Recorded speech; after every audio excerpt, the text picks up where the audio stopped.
I've been a feminist activist for 10 years, co-founded the Belfast Feminist Network, and I'm involved in just gender equality work at a community level, and have been a lobbyist, so have been lobbying and campaigning for gender equality right through to kind of government policy, legislation, that type of level. I'm currently a full-time student. I'm undertaking some PhD research into progressive faith narratives on a particularly contentious social issue, which is the issue of abortion. And I have a long history, and my faith home is in the Anglican Church, the Church of Ireland. But I, as I'm sure we'll get into later, haven't been involved in a Christian community for over a decade now. Okay, thank you, Kelly. Let's move on to Karen. So Karen's on the bottom left of my screen. By the way, if you're only seeing the main speaker, you can set your own view to gallery so that you can see all four of us at once. So Karen, go ahead, quick introduction. Well, hi everyone. Thank you, Steve, and the other guys for this opportunity to engage in what I think is a really important and very much not much happens around this conversation in terms of faith and gender. So thank you for that opportunity. I am a minister. I'm a Baptist minister, which is unique on the island of Ireland because I grew up in the Baptist tradition. And currently today, the Irish Baptists do not ordain women into ministry. But thankfully, and after a long journey, Baptist Union of Great Britain took that risk in me and spent some time with me over this last couple of years. And they have given me that official title. But even before that, I've been involved in church ministry now for about 18 years. Working within the traditional church, and then about 12 years ago I had a real heart to do life and to pastor outside of the church walls. Doesn't mean that I'm not friends with churches and lots of church leaders, but I really have a heart and a passion to do life with people who feel they don't fit in church for all sorts of reasons, and so that's probably another story. I'm also currently the chaplain to the Lord Mayor of Belfast, which is an absolute huge honour and has changed me in so many ways. And I love, obviously, I'm an absolute addict of theology. I'm a compulsive thinker. I read too much probably. I just absolutely love theology, and obviously very, very passionate about seeing women step up and into all that God has called her to be. Brilliant, thanks, Karen. Okay, Sarah, last but not least. Yeah, sure. So my name is Sarah Williamson, and I am from Armagh originally, but live in East Belfast. And what can I say about myself? So my day job is in the NHS, and it's quite full on. But my background is that I studied theology in 3 different institutions, all very different, quite a long time ago now. But that interest has continued, and I do a bit of teaching, a bit of speaking, as and when I can. And I suppose my big interest has been around liberation theologies and what would a liberation theology look like. Probably particularly for Northern Irish evangelicals, if I'm honest, since that's my background. What else can I say? That's probably all I'll say for now. I'm also, it's quite important in terms of theology and women's role in church. I'm also a single parent to a toddler who's crying, so I'm going to go and try and see if I can get her to go back to sleep and then rejoin the conversation. So what's that metaphor? I don't know. See you in a minute, Sarah. Great. Okay, well, listen, guys. Most people would accept that historically there has been, and there continues to be a general bias towards the male perspective, towards men in general, across religious expressions, across cultural expressions, as I say, both historically and presently. I suppose we all know that everyone's affected by that one way or the other, but a question I want to begin with is, and I'll direct this to Kelly if that's okay, just to get us started. Why do you think that is? Why do you think that we live in a culture? Why has there been consistently this tendency of a bias towards the male perspective, the male experience across cultures and religious expressions? Well, I suppose to begin with, I would say bias is one way of describing it. It Okay. might be too gentle a word to sum up a couple of millennia of oppression and subjugation.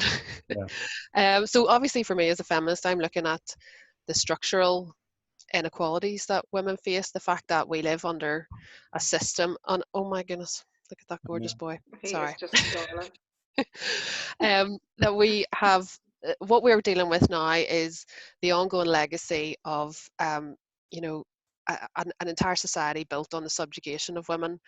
Now, there are many different schools of thoughts as to kind of what initiated that and what the purpose of that was historically. I tend towards a kind of anti-capitalist sort of thought, school of thought on that. For example, just a flash a wee book in here. Silvia Federici's Caliban and the Witch is an excellent text that looks at how the system we have now came about as a result of women's bodies being subjugated under a capitalist system. So women's bodies are the site of social reproduction, and for capitalism to flourish, women need to be subjugated into roles that revolve entirely around you know, around physical reproduction, around social reproduction.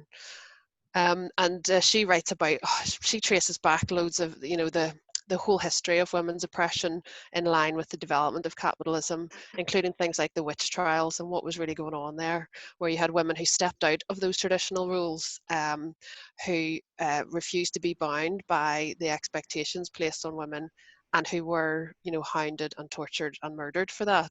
So what we have now is actually very recent. The rights and freedoms that we have as women are, if you look at the, you know, how far back history stretches, it's a speck on the timeline, really. I mean, within our own lifetime, some of the legal rights that we've won, you know, I still consider myself a young woman, although I'm turning 40 this year, so that's changing. But you know, I remember as a young feminist discovering that marital rape was only made illegal in this country in the 1990s when I was a teenager. Discovering that, you know, for my mum's generation, uh, that if a woman wanted to leave her husband, there was a law in place called, you know, that meant that anyone who took her in was harbouring a wife, which was a crime. So when the first Women's Aid refuge set up in Belfast in the 1970s, they were breaking the law because they were harbouring a wife. You know, these are the kind of this is the kind of context that we've been living in. So for me, I think within the church, historically, the church has just, to a large extent, propped up those systems, become complicit within them. Now, there are pockets of examples of the church rising up and challenging systems of oppression, but when it comes to women, when it comes to the oppression of women, the church has not done that. The church has really subsumed a lot of that cultural bias, as you said, or those kind of traditions to within their own practice, and they've made theology fit that as well. That's an interesting one. I want to just follow on from what you just said there, but before that, can I ask Kelly, as a feminist, do you feel like you're fighting a losing battle? No, definitely not. I mean, just this week I managed to make a DUP MLA apologise. So every time something like that happens, I'm like, no, we're not fighting a losing battle. No, I'm being a bit facetious there. No, when you look at how much has been achieved just in the last, as I said, like the last 50 years, we've seen a social revolution in the feminist movement. I don't think there's any other social revolution like it in terms of the scale and how rapidly things changed, women's legal status, women's social status. So for me, I think we're on the upswing. There's still a long way to go. Yes. Things like the Me Too movement, which in the last couple of years has put the spotlight on sexual violence and sexual harassment. Things like this keep coming forward. So I think we're still on that upswing. There's some people out there who would say that we've taken it too far, or, you know, feminism has achieved its goals, so what are you still harping on about? that's really inaccurate reading of what's happening for women culturally and socially and in our families and in political life. There's still a long way to go, but we're definitely getting there. Okay, all right, that's good to hear. Karen, Kelly said there at the end that she thinks churches have made the theologies more or less fit, support, prop up this gender bias towards men. Do you think that's true? Have you experienced that yourself? Yes, and from a theological background, in terms of bad and poor theology, it is out there. We face it every day. We're challenged with it every day. It's thrown at us every day. There's things what's called possible objections in terms from the theological text. So right from the Genesis passage, Genesis 1, the fact that men were created first. So therefore, they're the ones that are to have the authority. I think it was Wayne Grudem, who's a theologian, said, look, because Adam was created first, then women cannot be in leadership roles. Another objection is the male priesthood in the Old Testament. Is another thing that is thrown at us. It's a male priesthood, and so therefore women cannot exercise their gifts. Obviously then you step into the New Testament, and the classic one is Jesus had 12 men disciples, is another theological kind of thing that is thrown at us, as well as the famous Pauline texts, the good old Corinthians and Timothy texts where women are told to be silent. And what I want to say to that is, yes, we have this text which appears and seems to be androcentric, and what I mean by that is that it's male-centric. Of course, this doesn't help them when you step into the church fathers and you read people like Tertullian. Tertullian was one of our church fathers who coined the word Trinity. And he is known for the things that he said about women. He said that women is built like a sewer. Women is a temple built over a sewer. I think of people that I admire, like Augustine. He actually blatantly said that women do not bear the image of God. We have Luther, who said that the work of women is either to be a wife or be a prostitute. And so we have what appears to be this androcentric theological text that are used as objections towards women being in any place of leadership, that then goes down, as Kelly has said, right into marriage and all those things, and contributes to all sorts of things, for instance, domestic violence and all of that. So the church really has a lot to answer for. There's a guy called Richard Bachman. He has a book called Women Gospels, and what I like about him is he does draw out the gynocentric, the women-centric texts. And I remember when I was reading him a while ago, he talks about looking in the Bible for women interruptions in the text. And I think that that's really important. But so I wouldn't lose heart. I love the Bible, but I think it's taught wrong. And I think when the UN chief said back in February that women, gender equality and discrimination against women is one of the most overwhelming injustices across our globe, an abuse that is crying out for attention. And I am heartbroken that the church is so lacking behind in that, the very place it should be championing it isn't. I can totally relate to you on that. In fact, it was Gordon McDade, a mutual friend, although I don't know him that well, but one of my first chats, in fact, the very first chat I had with him, he said that he thinks the issue of gender inequality was even worse than the LGBT exclusion issue that was going on in the church, because he said at least that was being raised, or at least there was a debate. He said the thing with women and their exclusion, their voices being marginalized, isn't even talked about, and that really surprised me, because as I reflected, I thought he's right. It just doesn't. I think maybe some people think it's not an issue, and which makes it worse, obviously. But yeah, thanks for that, Karen. Sarah, are you okay there? You're not needed elsewhere at the moment, are you? Yeah, we'll see. Please feel free if you need to go and tend to the wee man. That's absolutely fine. But I'm just curious to hear. Can you support or add anything to what Karen was saying there, as regards to the theologies that are underpinning the situation in the churches? Yeah, so I suppose it's I mean, yeah, it's a fascinating one for me to watch. Probably as well because it's been so fundamental to who I am and how I was. So I was raised in the Brethren, which is like a sect, and women are required to stay silent and to wear skirts and hats and all that sort of thing. And that, I mean, I could talk to you about all the therapists I've spoken to about how unhelpful that was, and what it was like to be sort of forcibly silenced as a child, etc.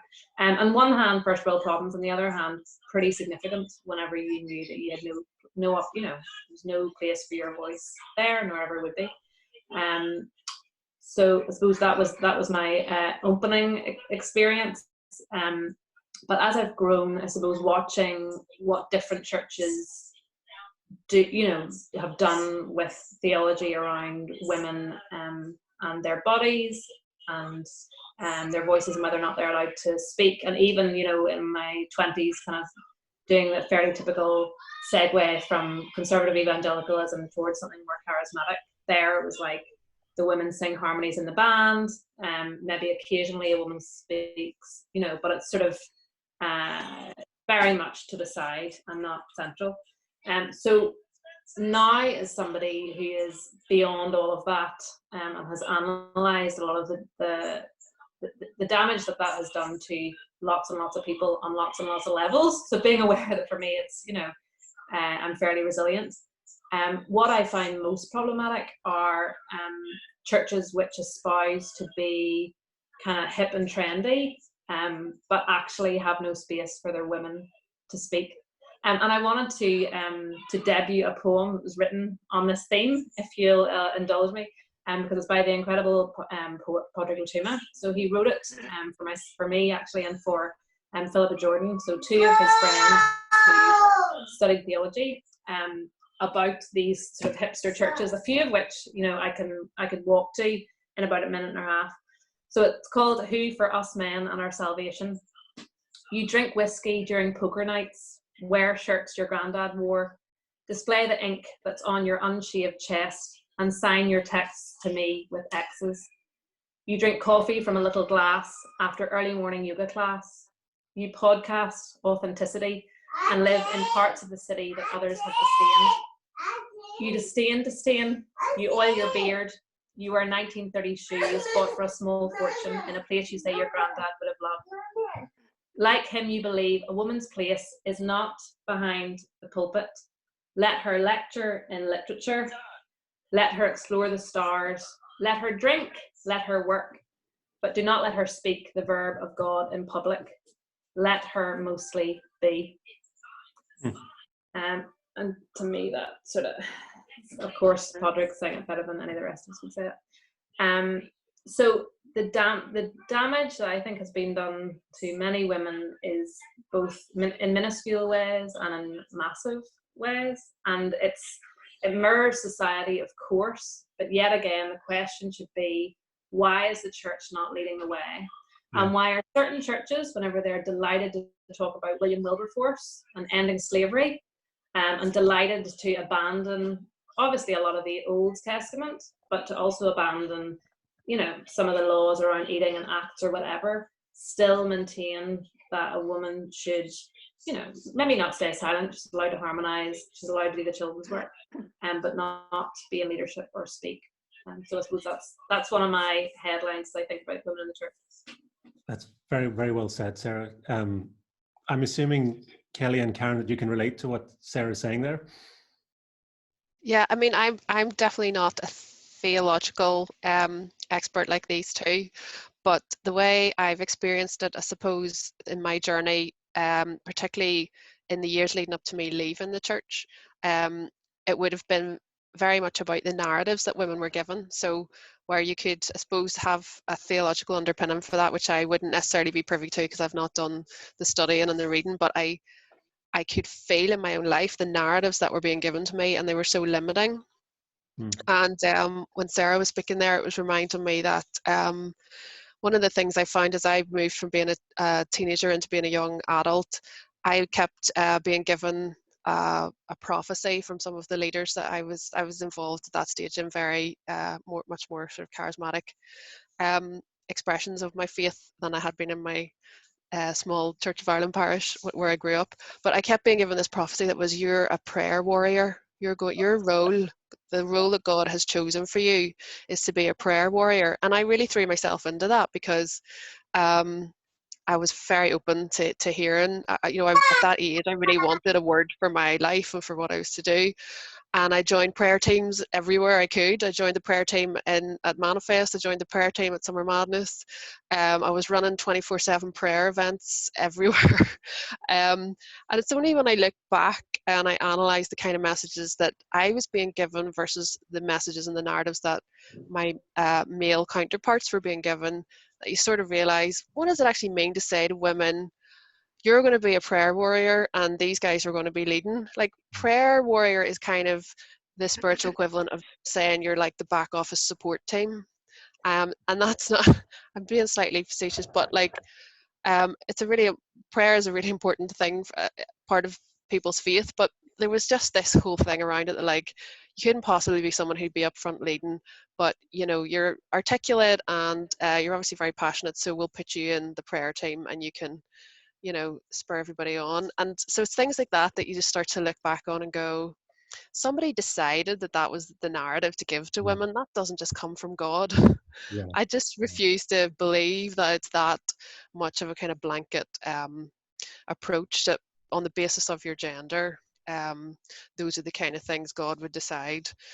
So yeah, and I think the other thing that's really harmful is the narratives that women are given when they're suffering. And Karen touched on domestic violence earlier. At this stage in my life, after 10 years of activism on the issues that affect women, I feel most disturbed about the fact that the church has very little to say about anything that affects women's lives. Domestic violence being one, our reproductive lives are another one. Given that, the church on paper supports women in a reproductive role, and as Sarah said, puts us in charge of children's ministry and things like that, the church is not a place where, like, I was ever able to talk about my reproductive experiences. I'm a mum of 2 now. I've also suffered a couple of miscarriages. I've also had an abortion. To be honest, the difficulties and the ups and downs of our reproductive lives is not something that is welcome in the church. Where's the church running? The church should be running perinatal mental health support groups. The church should be running miscarriage support groups. The church should be offering services to women who need to leave violent relationships. I recently had a friend come to me and ask if I knew of anywhere to refer a woman to who is a woman of deep faith, and she didn't want to go to Women's Aid because she wanted to speak to a domestic violence counsellor who would really understand the faith dynamic within her home. And I asked around a few people and we all came to the same conclusion. There's just nowhere. That's just not an issue that the church is getting right. In fact, for many, many years, it has gotten that issue very, very wrong and has actually re-traumatized and forced women back into violent relationships because of the narratives that it has. So yeah, that's a whole lot, but I just concur basically. Can I just ask those participants, attendees who are in, by a show of hands, if as a female you've experienced what Kelly's talking about and you think that the church hasn't been a place where you've been able to talk about your own bodies, reproductive issues, anything like that, just by show of hands, is that the case for you? I mean, if it hasn't been, that's wow. I'm seeing almost every hand go up there, so that's supporting exactly what you're saying. Yeah, it's astonishing just to hear. And if I may say, hearing things for me is one of the reasons that these conversations matter. We had a discussion about atonement theory a couple of weeks ago, and it was something Sarah said. She brought a perspective on atonement theory and how, having God as someone who punishes anyone to achieve an aim could somehow underpin abusive relationships where men can be abusive towards women. But the way she put it, I'd never heard before. And it just occurred to me that whether you agree or disagree, why aren't we hearing that? Why aren't we hearing these theological perspectives? And it's just because we've managed somehow to silence those voices, either consciously or subconsciously. It's definitely happened. Now, Karen, as Sarah was talking earlier, when she mentioned being in the Brethren and all that she kind of had to push through, I immediately was wondering, wow, why did she stick at it? You know, I mean, I was thinking, if that had been me, I don't know if I could have, I would have persisted. But then she answered my question, because she said that she was resilient, I think is the word she used. Karen, do you think women should need to be resilient in order to stay in church? And does the church need to be aware that it's forcing women to have to be resilient just to be present? I think that, you know, the theological objections that are thrown at us and thrown into the debate arena earlier, before we even get to the biblical text, I'm going to be honest with you, as a follower of Jesus and as a person of faith, I just cannot, my starting point is that I just cannot understand why we would treat a fellow human being less than ourselves. I mean, that's my starting point. Before we even get into the theological, I can't get my head past that. I think, and I mean, you know, these guys touched on their upbringing. I mean, listen, I wasn't like, it wasn't shouted at from the pulpit that women had to be silent. It was done in such a gracious way. I never grew up thinking that I was anything less than a man, but I accepted, because I felt that I was honoring God. I felt that I was doing the right thing in my faith, by accepting that my role is different. The difficulty with that was that I started to learn and think for myself. Can I just say, a good Bible teacher will always encourage you to go away and study for yourself. So even if I or anyone teaches anything, go away and learn and unlearn and relearn for yourself.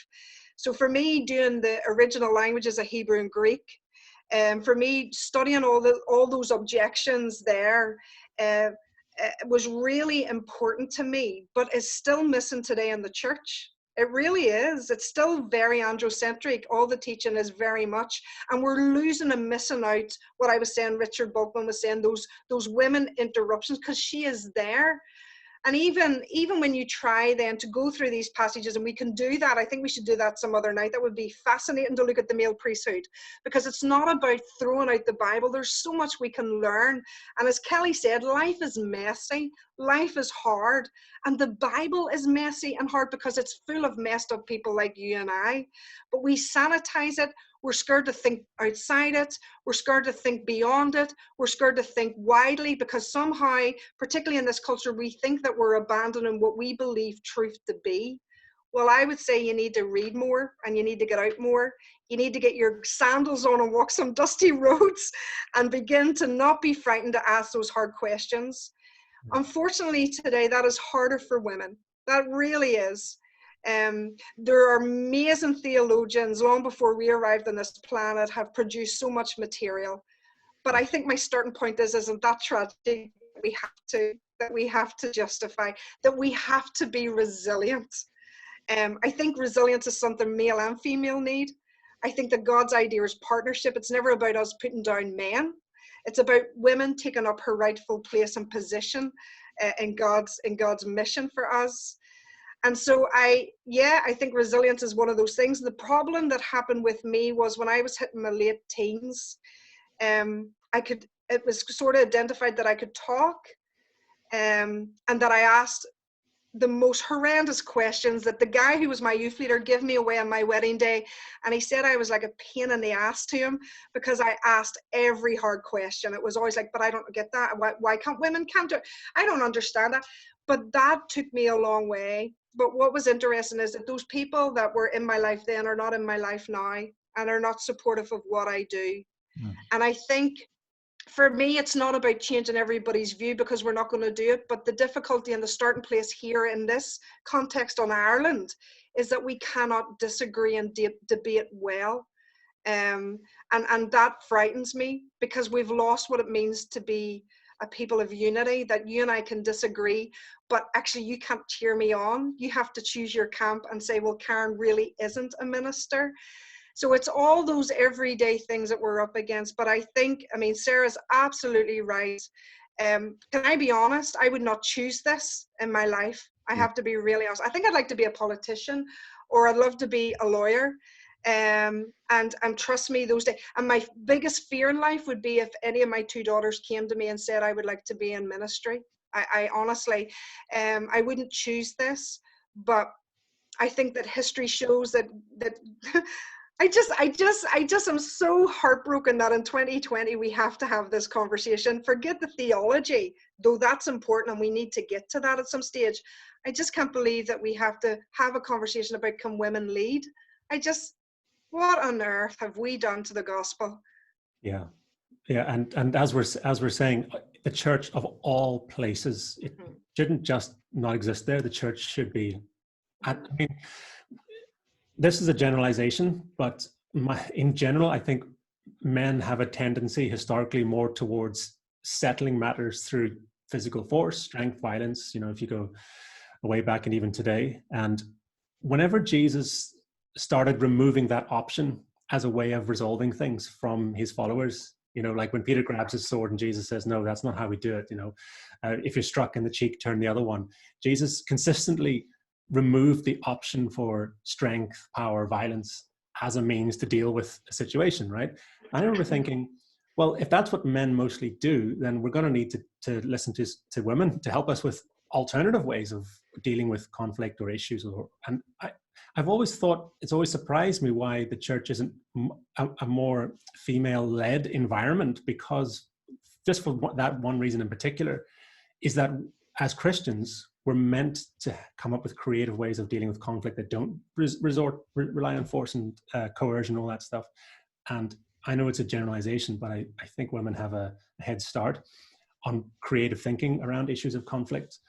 But that could just be me. Anyway, Sarah, to what extent do you think, given that this issue isn't just within Christianity, so if you look at, you know, the world's major religions, it seems to be the bias towards the male perspective across the board. So Islam, Judaism. To what extent do you think that the depiction of God as a male or God as male is one of the causes or a significant cause of that situation in all those religions?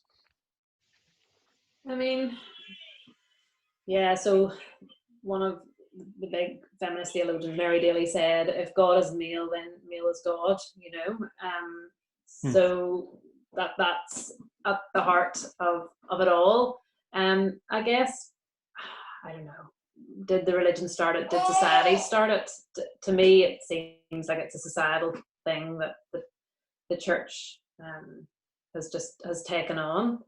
I'm probably more interested in the conversation now about how do you reread Christian scripture, you know, and I suppose other scriptures and other religions or other traditions and their texts, about how you can read those in a way that is liberative towards women, because you can spend a lot of time deconstructing. But yeah, I don't know. I only ask because one of the I remember a few years ago, I have this habit of asking people last minute, you know, to read a psalm or a scripture reading, you know, in church, and I asked a girl, she was new, to would she read a psalm, and she said yes, as long as I can change the pronouns, you know. She said, because I don't really relate to God as father or as male, really. I relate better to God as female. I initially thought, can she do that, you know? And so I said, yeah, sure, go ahead. And sure enough, she read the psalm and just changed all the pronouns. It's the first time I had ever heard anyone do that, and it was happening in, you know, my own church on a Sunday morning. I remember thinking, why is this sticking in my throat, you know? And it didn't annoy me, but it was unusual and also oddly liberating, you know. And anyway, it prompted a couple of conversations about that issue. Why is it weird? I mean, if you ask most people, is God a male? They'll say, well, no, God's not a man, it's not a male, but that's just the vocabulary we use. Then you say, well, okay, if we change the vocabulary, is that a problem? Oh, yes, it is. You know, and actually, I had a Facebook post just talking about Julian of Norwich, how she wrote, God is our Father, God is also our mother, you know. And a local Church of Ireland clergyman complained to our bishop that we had done that, right? That we had opened ourselves to the possibility of thinking of God as mother. And this thing went to a bishop. I remember thinking, of all the things that we deal with and talk about, this issue has struck a nerve with clergy, with male leadership, and it's gone to the top, you know. What's going on that we can't even use or think about? It's almost as if people are saying, that's insulting or demeaning to God to use female imagery. And that, to me, it seems to imply that there's maybe a really strong issue there that we, as you said, you know, if God is male, then male is God. And to say anything else seems to be demoting God in some sense. So I guess I'm just thinking, is that something that's worth pushing and exploring and trying more and more and more to do, to say that this is okay. God must be as much female as God is male, at least, you know. Not neither, but both, because, well, humanity comes from God, and humanity is both male and female. So, and I guess, so I suppose what I'm really interested in is reading the Bible contextually. So acknowledging that we read it, we encounter everything in the world through our very specific lens. So that's the first thing, is recognizing that, because a lot of the time we just think that's how things are, rather than realizing it's because I'm white, straight, middle class, educated, whatever, you know. And then secondly, beginning to deconstruct some of that, so to look and see, okay, this Bible that we hold was actually written by over 40 different people over the space of, you know, 1500 years, and there's lots of little mini contexts and cultures in there. From what we know, all those people who wrote it were male. Male imagery was, you know, male imagery was used. The notion of God the Father probably was, you know, that was part of probably the language of the day, and the same as how theology has, you know, woven, and Tertullian has left us with all those great thoughts that Karen talked about. So I guess for me it is beginning to unpick some of that. So I've done a lot of that re-exploration of God as mother. It's not, so I think that's cool. I've no, you know, for me, I suppose I'm so down with that I wouldn't even think of that as particularly radical. Sorry.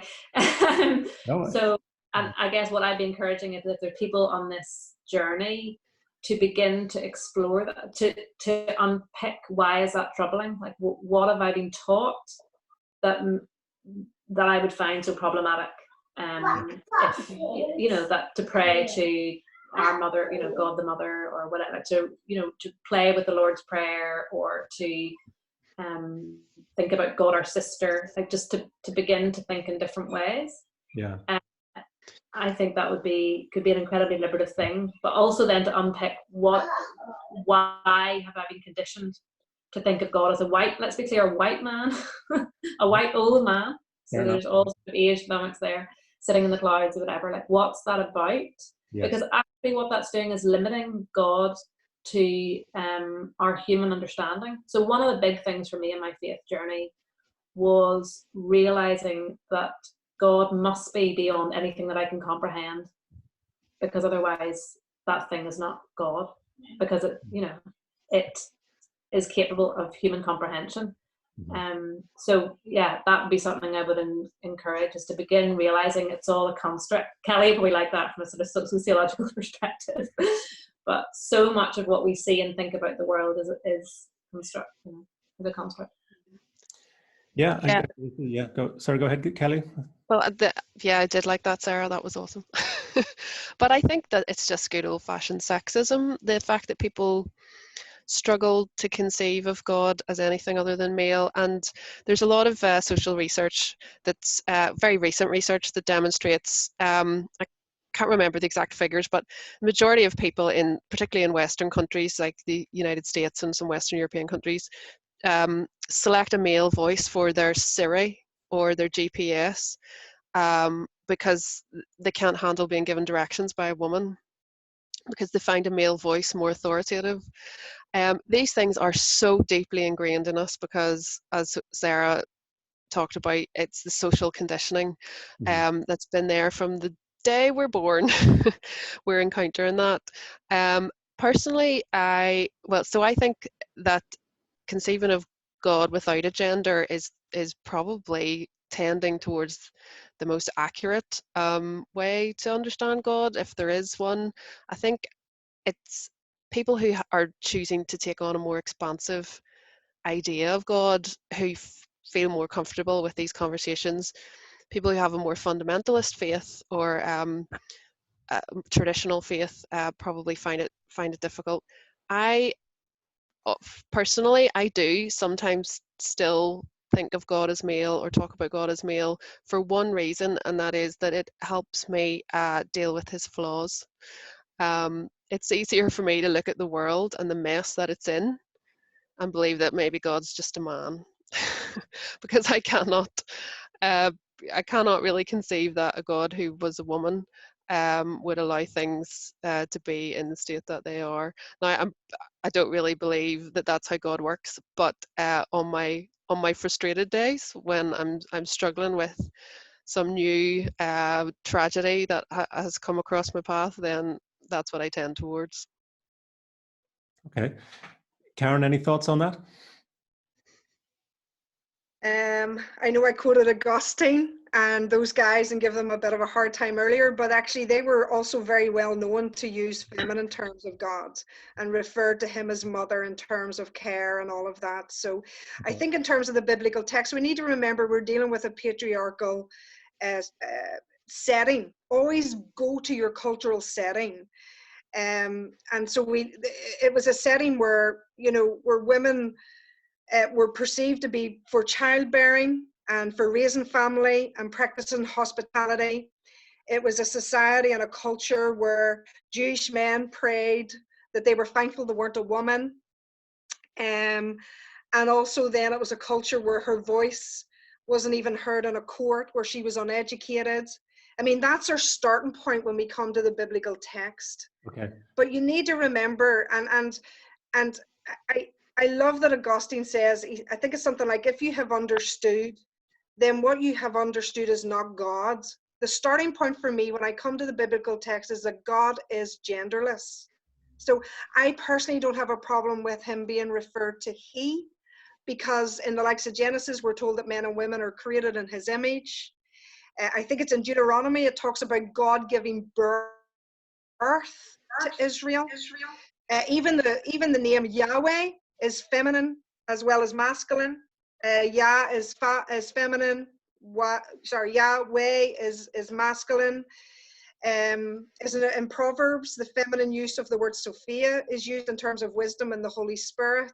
That's right. Yeah. So for me, it is getting the sandals on, and I think the danger is that we, in Northern Ireland particularly, we have a literal reading of the Bible, and we do not put everything else on the table. Here's the culture. Here's the reality that men rule the roost. But when we engage with the biblical text today, we have an opportunity to redeem that. And so for me, referring to God as mother, I know is so comforting for some people because their father was abusive, and I get that. I do. That does not offend me, but it doesn't surprise me that that is a difficulty, because for some people that's moving away from the truth, because they believe that for some reason God is male and he's masculine, so therefore that's what we have to do. You know, and obviously because God himself refers to himself as father and all of that, but there are those feminine ways as well, and I think that that's the way. Even as you say that the passages where it seems that God is referring to the divine himself as father, we're actually reading, as you said before, a culture at the time that assumed God must be male because God's a king, and kings are males, and so obviously they chose male pronouns. That's not to say that God ever declared God's self to be male or a male. It's just that, as you point out, that was the most edifying way they thought they could speak about God. So it's no surprise that male pronouns and male and father dominates over mother. The feminine stuff, the female imagery for God is still there. You're quite right. It's not nowhere near as much. It's definitely there. But yeah, if I'm hearing you right, I think you're saying that we need to realize just because characters in the Bible refer to God as Father and as He. That doesn't mean God is He, or only. Absolutely. It just means Absolutely. that's Yeah. again what. Absolutely. Yeah. And I think that's my point is, I know that most people, you ask them, does God have a gender? They'll say, well, no, I don't think that. But if you were to say, okay, well, let's pray to her then. And they go, you can't do that. Then you realize you do think God has a gender. It's subconscious. And that's I wonder, is that the part of the problem, it's just assumed. I don't know what you can do about that. And that explains why it's repeated across different religious expressions. Apart from just constantly challenging it, I suppose, and giving people other ways to think and talk about God, just to try them on at least, just try it. Try thinking about God as mother and as feminine, just to complement your existing imagery of God as male and masculine. Put the two together and see what might happen. There's a question that's coming. I think it makes a huge difference, Steve. Sorry, can I just finish by saying the other conversations we've been having about women leading and speaking, we wouldn't even be having those conversations if the idea of God as male wasn't so cemented in people's minds. So it would, exactly. I think it's a really good point that you've raised, because I think it would change everything. Yeah, I potentially. I mean, I've done a lot of theological learning. I've never been taught theology by a female. Never, in the Theological Institute in Dublin, it's just not been my experience. And that can't be right, If the theology has always been taught and dominated in our culture today by males. I know there are great female theologians out there, but, I have to go looking for them. They don't become presented. And it just feels hopeless sometimes, when I stand back and look at the situation. It's not something I haven't had to be resilient, because it's to me, it's been an easy access, but it's frustrating. And anyway, questions come in here on the Q&A. By the way, I can see some questions coming in on the chat. So if you want to ask questions from the attendees, put them in the Q&A rather, just so I can see them all coming in there in one go. Anyway, this is a question from Gareth. He says, Ruth Patterson, the first female Presbyterian minister in Ireland, commented a couple of years ago in the Presbyterian Herald that things were worse for ordained women in PCI now than when she had been ordained 40 years ago. What do panel members think of this? Karen, I'm going to bounce that one back to you as the only female. I think she's absolutely right. You think that's true? Yeah, I do think it's true. I think that there's something about here where we, it's when you start to think outside the box, when you start to ask all the right questions, when you start to challenge the misogamy or patriarchal structures that exist within church, people panic, and so they tend to batten down their hatches and sit tight, and their teachings get actually sometimes more stricter and more tighter. I can't speak for the Presbyterian Church, but I'm heartbroken by it. Cheryl Meebin's is a good person to go and have a conversation with, as well as I'm sure Ruth is as well. But I think in some ways we look like we're gaining 2 steps when we're actually taking 50 steps back. Yeah. And I think that's really heartbreaking. I can't speak for the Presbyterians because I belong to a denomination that doesn't ordain women at all. And sometimes you do feel like you're banging your head off, but it is not hopeless, and it's not helpless at all. I think that we have to keep paving away. But hey, the Presbyterians I think have gone back. One of the issues there, Karen, is, as I understand it, there are currently no female ordinands. Yeah, coming through theological training for ministry. Yeah, that's right. Yeah. And part of the reason for that is a theology called complementarianism. Mm-hmm. And so for those who haven't heard of it, Kelly, do you want to explain what complementarianism is in a nutshell? You're giving that to the non-theologian in the group. Well, okay, I'll try and do it in layperson's terms. Exactly. As I understand it, it's basically the belief that men and women were created for different purposes, right. And it's not supposed to denote any hierarchy that one role is better than the other or one purpose is better than the other, but that both are needed, both are equally important, but that they're different. So Gotcha. If you look at it actually in terms of wider social our history, the idea of different but equal has not worked out very well around the world when it comes to gender, when it comes to race. It's a very problematic approach to take to human beings, because as soon as you separate people out into different rules and different prescribed rules, all of the inequalities in our society that are pre-existing, it's not happening in a vacuum, it's happening in a context of inequality. Therefore, the rules that you prescribe to each gender do become unequal. The minute you say, this is your rule and this is your rule, inequality is bred within that. So traditionally, I suppose, it's been that it's been the ideology that has driven the idea that women shouldn't speak in church, women shouldn't lead, which shouldn't teach, or shouldn't teach a man, might be able to teach other women, may be able to teach children, but shouldn't be an authority, that women are doing other roles. It's a bit like the comment I made earlier, that your designated role is the back office support. And it's also been very problematic in families, because the new complementarianism, the new advocates of it, which Sarah was alluding to with the brilliant poem that she read, there is a whole movement in young Christians and certain denominations, or not necessarily denominations, but church movements.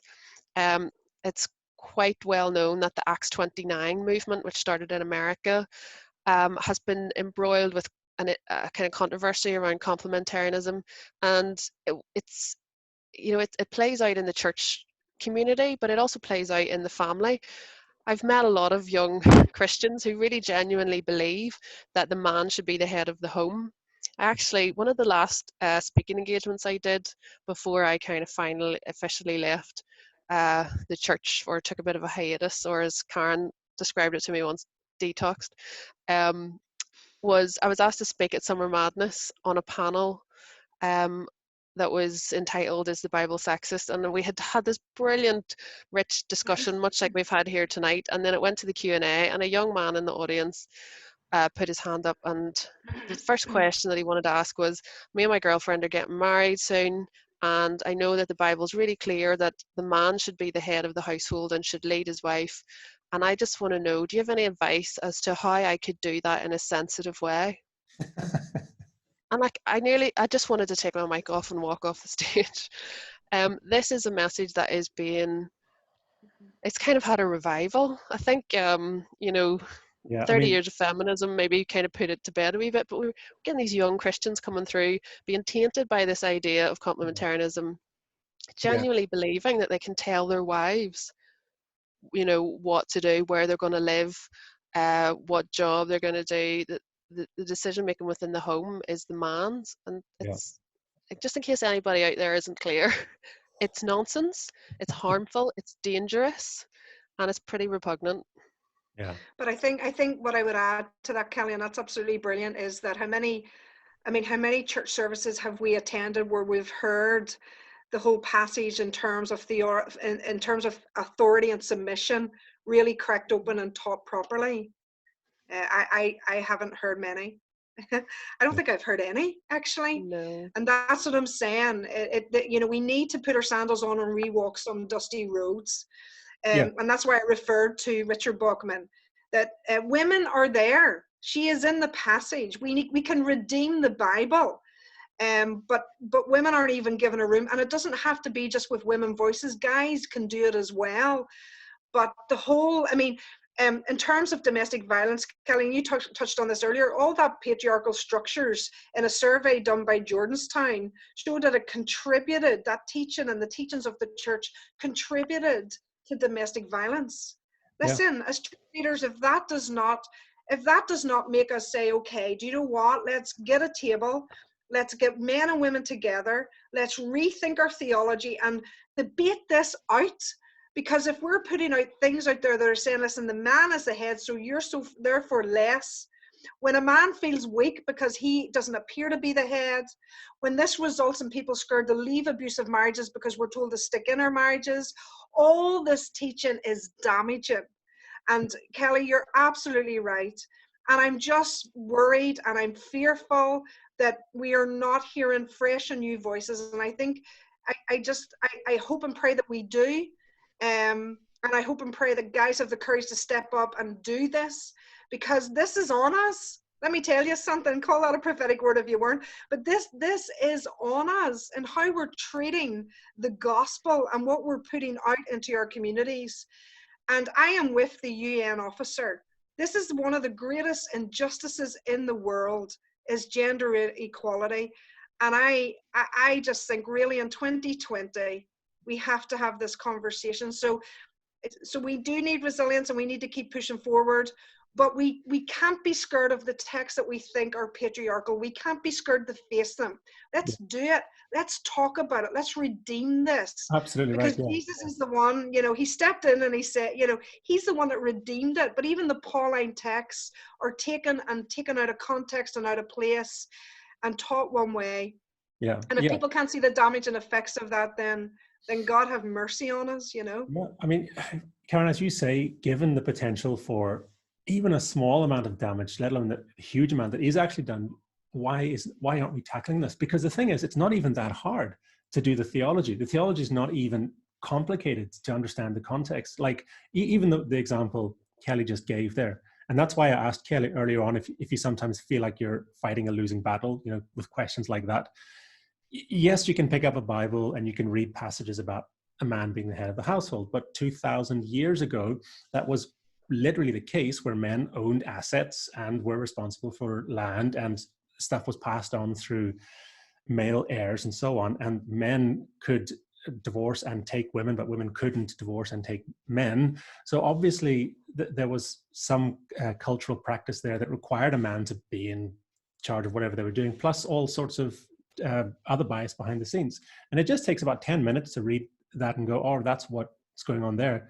Doesn't apply today. I mean, come on, it's just not our culture. And yeah, but the problem is that they do apply it to today. Yeah, we have this exactly. literal, you know, and I have no idea what we do about that, except keep pushing against it. And as Kelly said, it's to have the courage to say, get out of a controlling, abusive relationship. It's not biblical. It's never okay to be in that.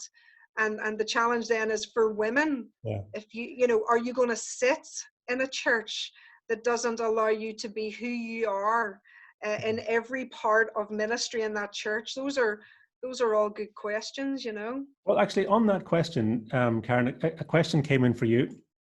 Oh no. Yeah, from I don't know how to pronounce this. I'm going to say Aisling, Aisling. Is that right, Aisling? So for Karen, why have you stuck with the Baptist Church? Okay. So that's it in a nutshell. It's a bit. That's a great question. Yeah, it's a great question. So she's saying she was a leader in. It was constituted in the Baptist Association. I found that women could not become elders. Leaders should make decisions. I don't think this has changed. So for her, she's asking, how do you manage this with your church, or do you have a mixed leadership? I think the first thing to say is that I left the Baptist tradition about 12 years ago. It was nothing to do with women being ordained. It was to do with a vision that I really wanted to do life with people outside the church and with people who didn't fit. So I stepped out of a Baptist church that I was part of then. I'd want to say that those years for me within that Baptist church, even though they didn't ordain women, were good years for me. They were good years of training.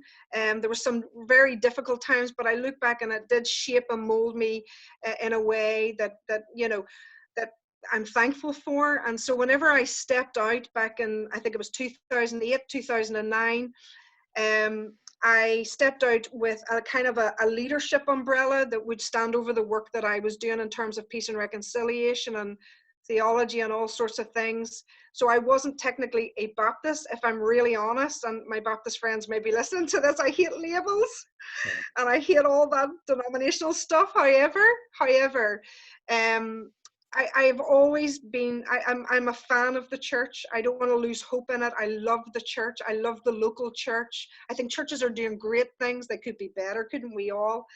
And the opportunity came a number of years ago where I engaged in conversations with the Baptists in the UK who do ordain women. And they gave me the opportunity to, in a sense, take on the baton of standing over the work that I do now. So I hope that answers your question. Yeah.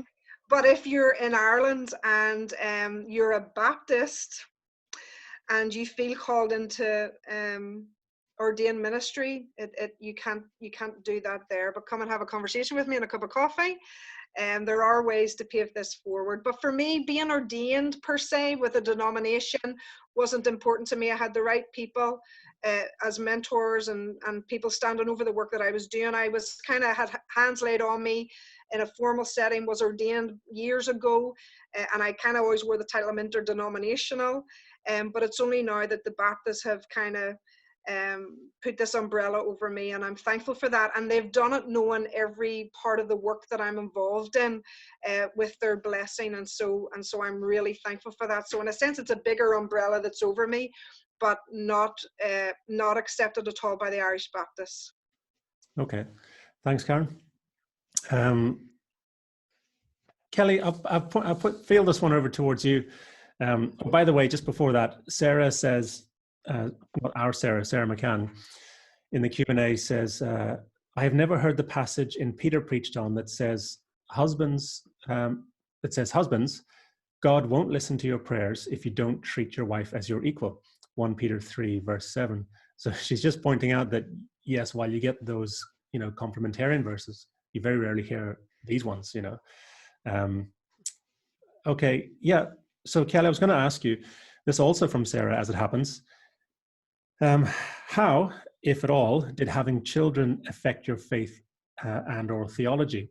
Now, this is a two-part question, so you can answer it either way. So either that question, or another way of asking the question is, how does your embodiment as a woman affect your faith and theology, if at all? It's a really interesting one. I think I like the use of that word embodiment, because there is a whole theological kind of school of thought around embodied theology, which I'm quite interested in. I don't know a lot about it because, as I said, I haven't studied, but I'm starting to get back into that. So for me, embodied theology lends itself very well to focusing on women's experiences, because embodied theologies seem to be saying that where we've traditionally been told that the spiritual is all that matters, and we're to almost kind of hate our flesh. Our flesh is there to, trick us and lead us into sin, or if our flesh suffers, we shouldn't care because it's the spirit that God's interested in. Embodied theology turns that on its head and says our bodies are just as much a part of who we are as our spirit, and God is very much interested in our bodies, and that has liberating potential in all sorts of ways around sexuality, for example, and that's a journey that I've been on before I even knew there was a theology for it, which is how I tend to live my life. I just experience things, and then somebody goes, there's a theology for that, and I go, amazing. But it also, as well as being liberating in terms of sex and sexuality, I think it is quite feminist, because I think feminist theologians have talked about it a lot in terms of how if we were more concerned with bodies, women's stories would be much more central to what we're doing as a church and as a faith. A lot of the stuff I described earlier that the church generally is very silent on, these are physical, tangible things. It's to do with our reproductive lives, but it's also to do with the violence that is done to women's bodies.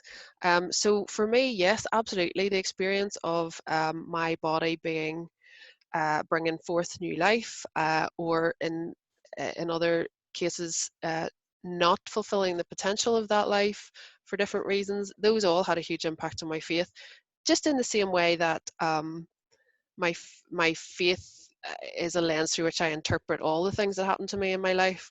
So I think if we could do a lot of work on that in the church, and actually talking more honestly about the things that women's bodies go through, the things that are done to women's bodies, the ways that women's bodies should be celebrated. Um, and I definitely think that sex and sexuality lies at the heart of that. So one of the biggest narratives that harmed me as a young woman was the purity one. So we're taught as women that our bodies are kind of shameful. I don't really know what young men are taught about this, so I can't comment on the comparison, but I would hazard a guess that it couldn't be quite as harmful as what young women are taught, which is basically that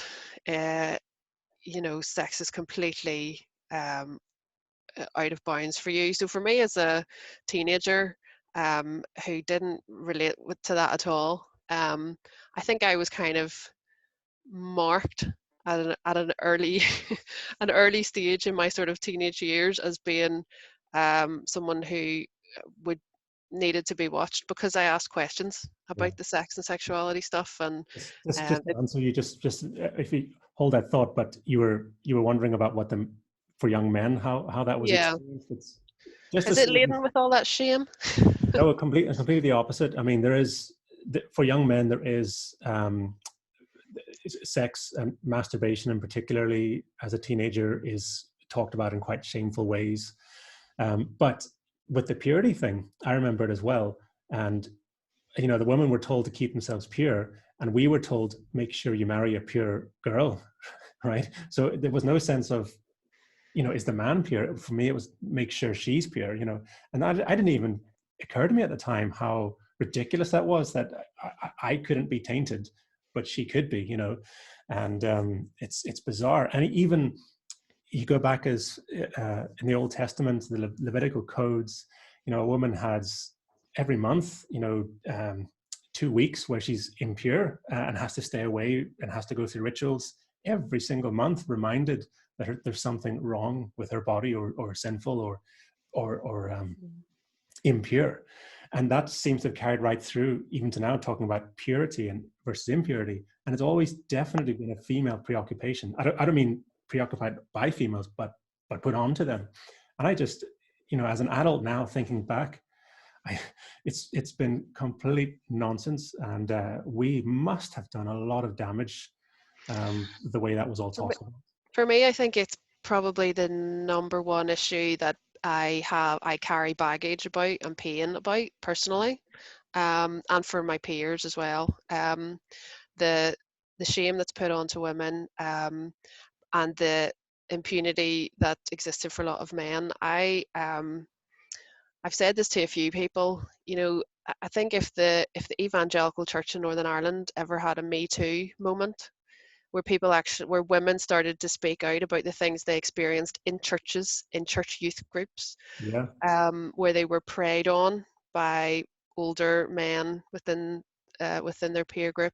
I mean, church youth groups in the 90s when I was a teenager, for a lot of the young women, you were just it was like you were there to be picked among. The young men in that group were basically kind of, I guess they were built up with such a sense of entitlement that it was like, just pick a girl from the youth group. And I witnessed such awful manipulation of people emotionally, spiritually, people who used prophecy to convince girls that she was meant to be with him. I got a word from God that we're supposed to get married.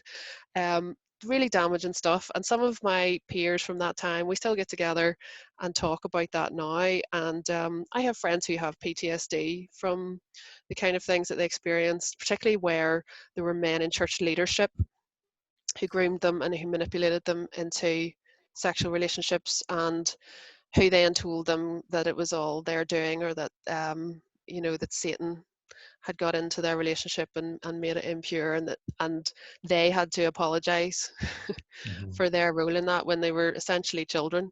I mean, there are definitely men in this country who should lose a little bit of sleep over the possibility that the evangelical church in Northern Ireland might ever have a Me Too moment and women might actually tell their stories. So it's a big one, and I think that it has driven a lot of women out of the church. It's driven a lot of women out of this country, to be quite honest. So yeah, Yeah, well, not to be too serious about it all, but yeah, it's definitely, it's nasty. Speaking about this country as in Northern Ireland, or Ireland, Andrew is asking here, is there anything specifically NI-ish, Northern Ireland-ish, about how women are treated in church?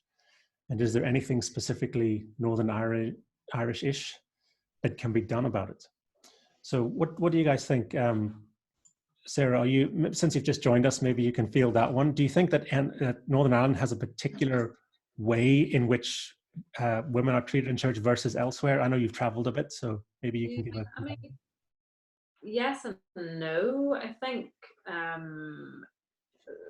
from experience of church elsewhere. I mean, I suppose, you know, we're a fairly repressed culture because of what we've been through. You know, some of the headlines around that, secrecy, privacy, don't ask, don't tell, all of that sort of shame stuff that, or stuff linked to shame, which has come from, you know, not revealing what religion you are, you know, or denomination, for those of us who like to remind people that actually we're all Christian. So, or most of us anyway, living here. So yes and no. In terms of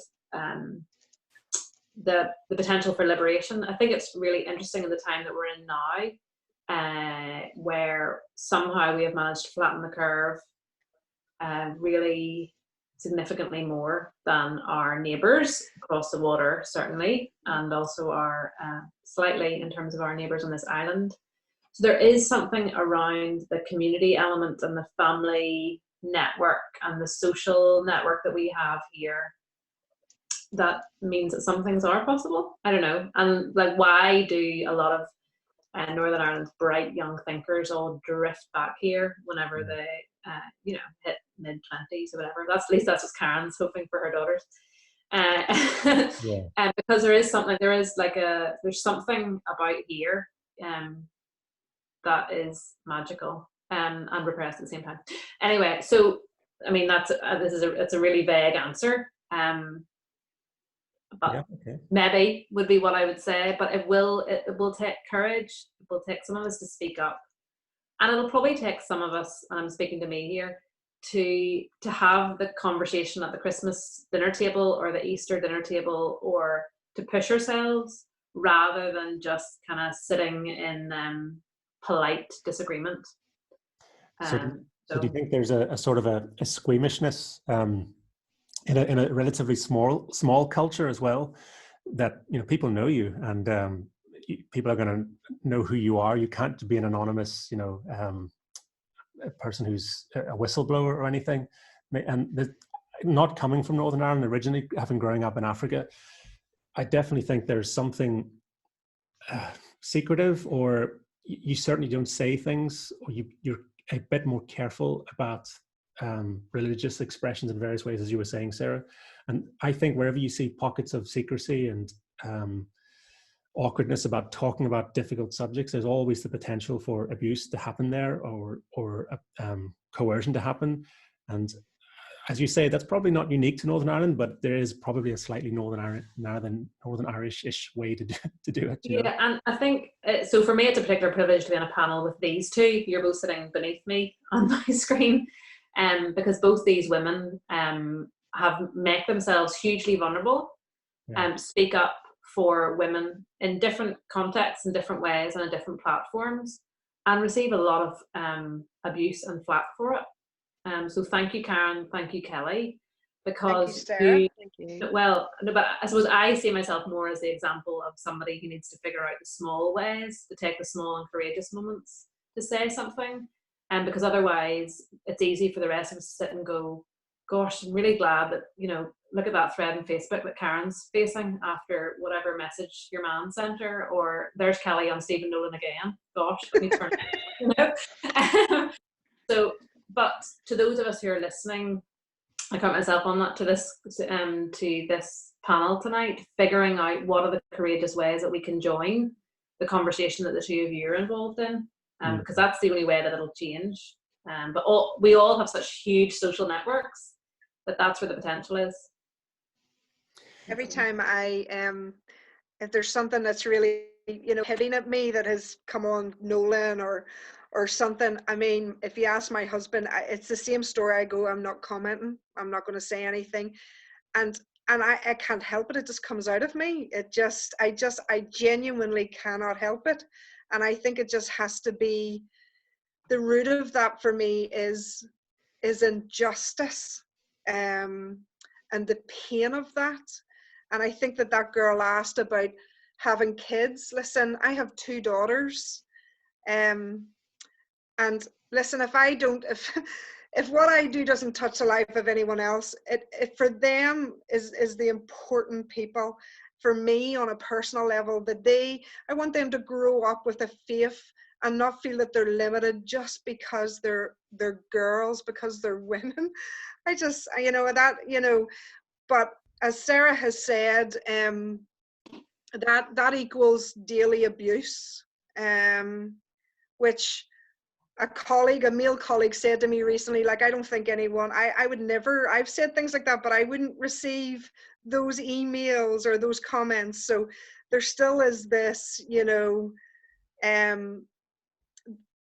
I think people would say things to women that they wouldn't dare say to a male minister. And these 2 ladies are heroes of mine. I'm a people watcher. I watch people from a distance. And there are great women and guys that are doing stuff, but I think more needs to be done. Just to support what you're saying there, I do receive, I wouldn't call it abuse, but I get emails saying, you're going to hell. I suppose that's abuse, but or whatever, or you're wrong, or you need to repent, all that stuff. But I don't get the physical threats or the sexualized threats. I've never had anything anywhere close to that I know women get, who just for saying the smallest thing.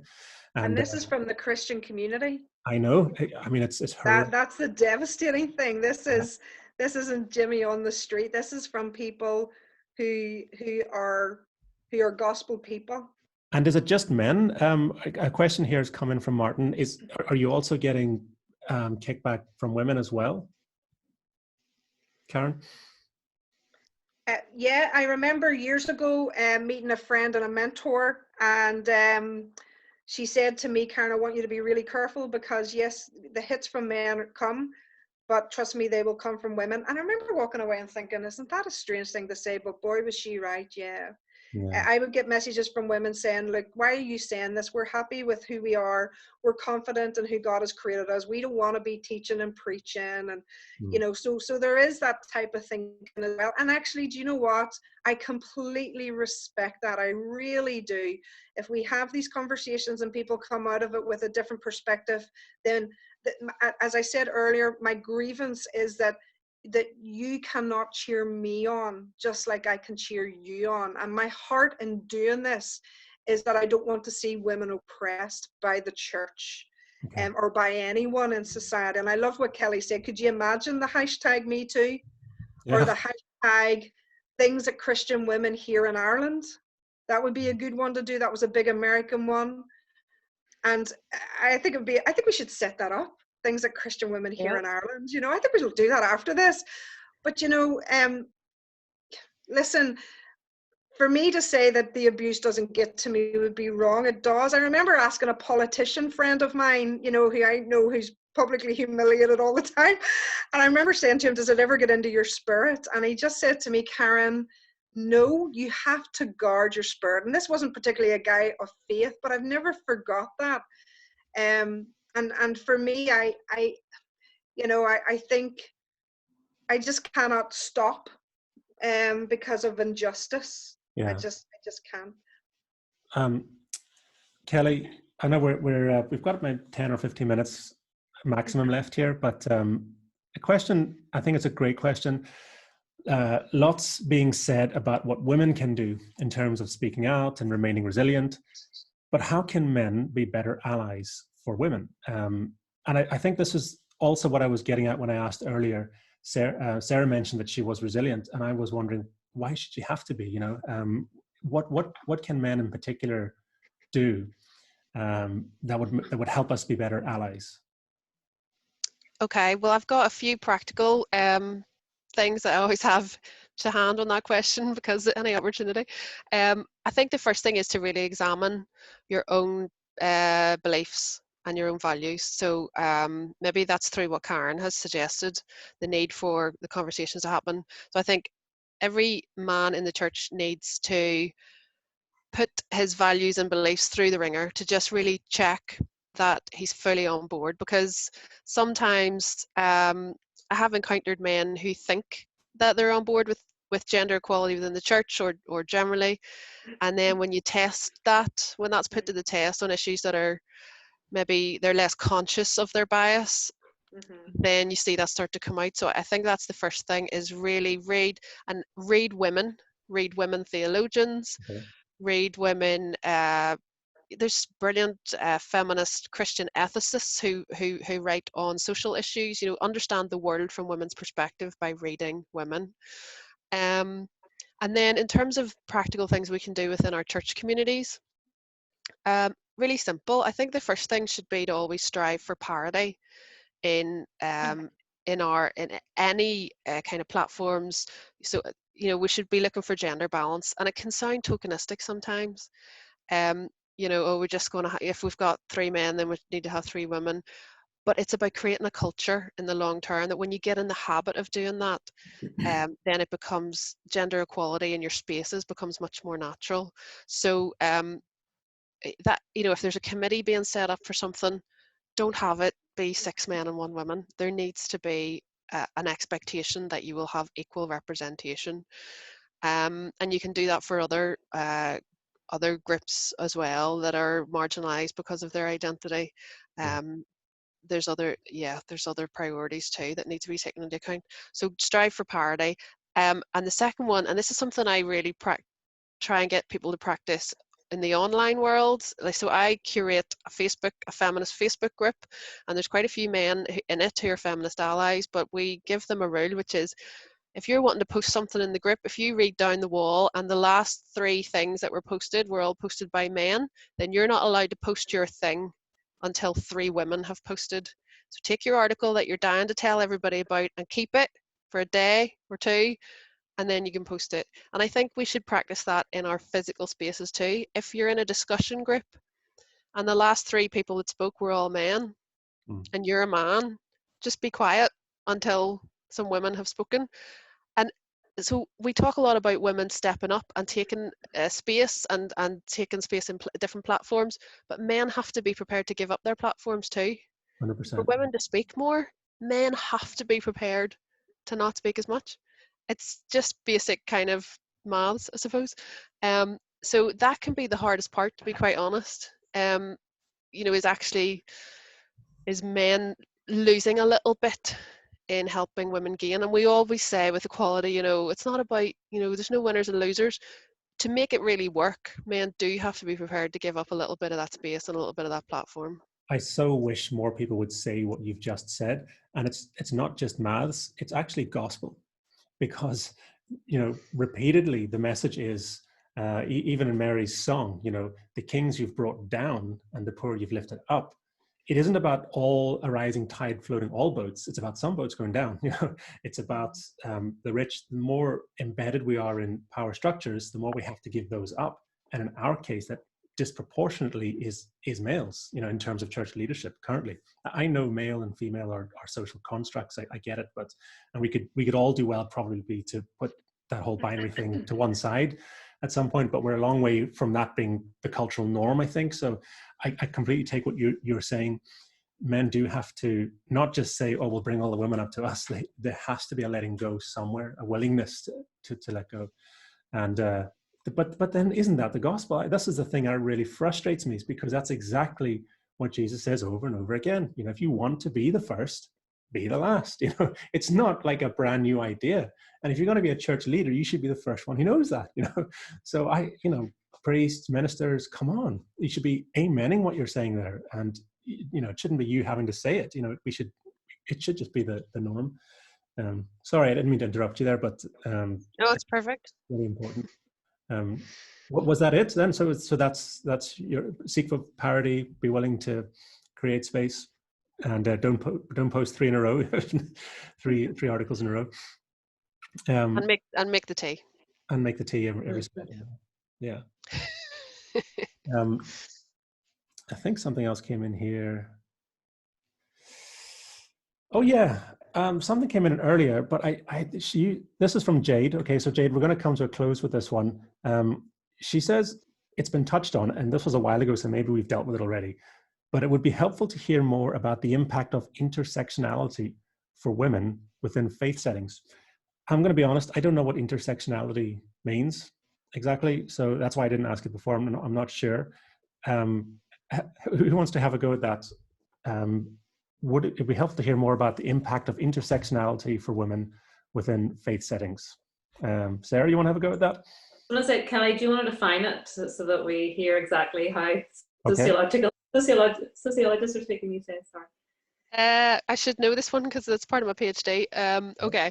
I think basically for me, intersectionality is just acknowledging that those systems of oppression that I started talking about way at the beginning don't exist in parallel lines. They cross over each other. So one individual can be affected by multiple systems of oppression, and equally one individual can be experiencing privilege from being on the right side of multiple So systems. it could be race, gender, sexual orientation, yeah, right, disability. Okay, and so she's asking then, women in particular within faith settings are at risk of an accumulation of marginalization. Is that what we're saying here? Yeah, it's kind of the the cumulative effect, I guess, or of those different systems impacting on you. And what can happen sometimes is that we can be affected by one of those systems, and but we could be actively oppressing people in ways that don't affect us. So as a white woman, I have to be very aware that I could be organizing around gender inequality in ways that actively make things worse for Black women. Or you know, as an able-bodied woman, I could be making things worse for disabled women. So intersectionality, I guess, calls us all to work in community. It's actually really, it fits brilliantly in terms of what our Christian community should look like anyway. We should be constantly listening to each other, constantly getting, Angela Davis is brilliant on this, the feminist activist and speaker. She was in Belfast a few years ago. She said the way she does it is always look to the voices on the margins and bring them into the center. Because if you're making life better for the people on the margins, then the people in the center, you know, should benefit. You should always be centering your struggles on the people in the margins instead of just thinking about it from, you know, your own perspective. Also bringing those voices into the room. So for those of you who are interested in theological Twitter, which is one of my kind of breaks at work scrolls, there's been a really interesting, very tense debate that's opened up in the liturgists this week to do with a discussion they had where they didn't invite someone with lived experience of the issue they were debating. And there's been like a big split in terms of people who feel that it's okay to have experts, and then other people saying lived experience and someone living with that experience is crucial. So it's been a real reminder to me as we think about intersectionality to make sure that the people's voices are brought into the room by them, and not us just kind of having our best attempt at what someone may think or feel. Yeah. Okay. Just thinking about that intersectionality there, it immediately made me think of that there's this refrain in the Old Testament over and over again, Jeremiah and others, to look out for the stranger, the widow, the orphan. You know, they were individually groups that would have been more marginalized than others, but you could, of course, have been all three. You know, didn't think about that before, and that's what's happening there. And as you know, this again is gospel. Like it's been pointed out right from the Old Testament all the way through. Exactly what Sarah's saying. Pay attention to the margins, because actually that's where Christ always seems to have been working. And as you say, this is not about saying, "Oh, men are terrible" or anything like that. We all benefit. This is for all our salvation. You know, this is how we all get better. and that can then be very clunky. So, as Kelly was saying, if we think we're having a conversation about women and feminism, and actually someone who has got issues in terms of their physical ability or their mental health or whatever comes to join that conversation, then and brings their issues and their lived experience into that, what we're hoping to achieve might change and be affected. So I think I'm really glad Jade raised it, because that work, the complexity of that work, is what we have to be about, and it's not easy. But that's how things will change, is by us beginning to learn to listen to each other with all of our complexity and all of our different experiences and stories. Yeah, I'm glad you said it's not easy, because that for some people, they say to me, oh, it's just so complicated. I have to be careful with my language, and now I've got to think about, having representation on my group and whatever. And I'm thinking, yeah, but that's the point. That's how we all grow. These things are difficult. We should, think again, should I say that, or could I use better language? And it's not just being politically correct or being woke. It's trying to become more human, and it's trying to become more Christ-like, actually. And whoever didn't Jesus actually say that was going to be difficult? So this isn't some just social gospel stuff, or it's not a special issue. It's just all of us, surely. And it has, the more I have these conversations, the more I just can't understand why, as a church as a whole, it's not talked about more. Even for me, I very rarely hear these issues discussed or approached. Anyway, we're 9:05. So is it okay if we wrap things up at this point, unless any of you guys have anything else you want to throw in at the last minute? No? Okay, well then it just falls on me then to say a sincere thank you. Like I said at the start, we aren't trying to have the final word here on everything, but it's been a nice, helpful conversation. Not an easy one necessarily, but a useful one. So let's keep talking. Hopefully we can have more of these conversations in the future. Thanks, Kelly, Karen, and Sarah, as always.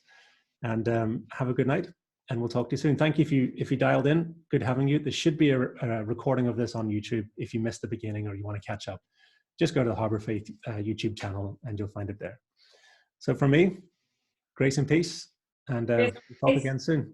Bye, everybody. Grace and peace. Bye.